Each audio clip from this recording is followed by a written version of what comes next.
Hey everyone, happy Monday. Just popping in for a quick Monday minute. This will be our last one of 2022.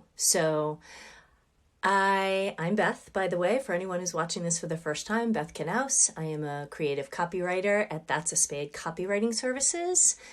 And I want you to have something to think about as you're wrapping up your week. I hope everybody gets some time off at the end of the year. And one of the things I've done actually quite a few times is go back through the year and look for my wins and things to celebrate. And actually, as a co-host on the podcast, Unmute Yourself, the podcast, we did talk about celebrating your wins. So if you haven't heard that yet, I think it might be coming out tomorrow.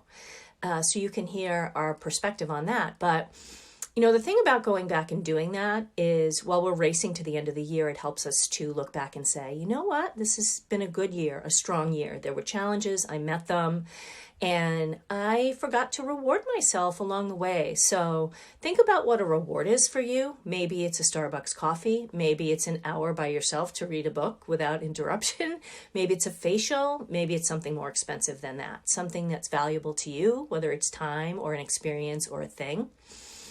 But the other thing is you can look back and decide based on what you've done in your life and your business, what are you going to change moving forward? Some things you'll find out are fine the way that they are, and some things you'll decide that you don't have to do again. But then there are other things that maybe have served you quite well, but need to adapt for what's coming in the next year. So I want you to think about that. It's a great thing to journal about. Another great thing to journal about once you know your wins and you can see where your accomplishments were and what changes you have to make is either your word for the year or your 3 words for the year.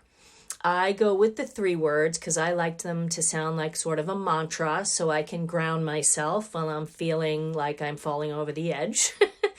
So right now, I haven't written about them yet. It's not official until I write about them, but my words are exposure, allow, and encourage.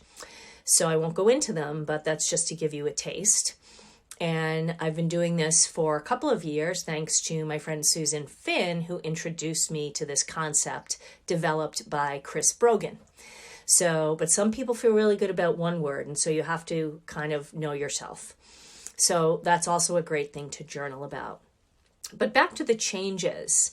I actually have a little offer that's going on until the end of Wednesday, so Wednesday at midnight, where I'm doing website assessments. So you will give me your website address and you will pay the $97 fee.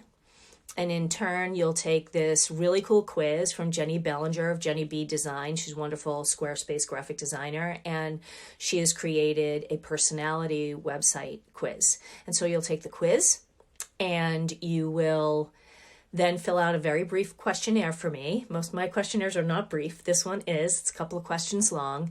And then with the information you send me from the quiz and from the questions you answer for me, I will send you a pretty detailed Loom video on what I think you should and shouldn't change on your website, and make some great suggestions and tell you what it's like from someone on the outside coming to your website. And then you can decide, are they changes you want to make or not make? And maybe you won't have to change anything at all.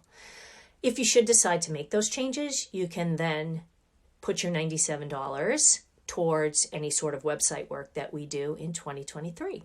So I will drop the link in the notes for this video. And I hope that you have a fabulous end of the year and a really incredible start to 2023. And I hope that I will see you on the other side.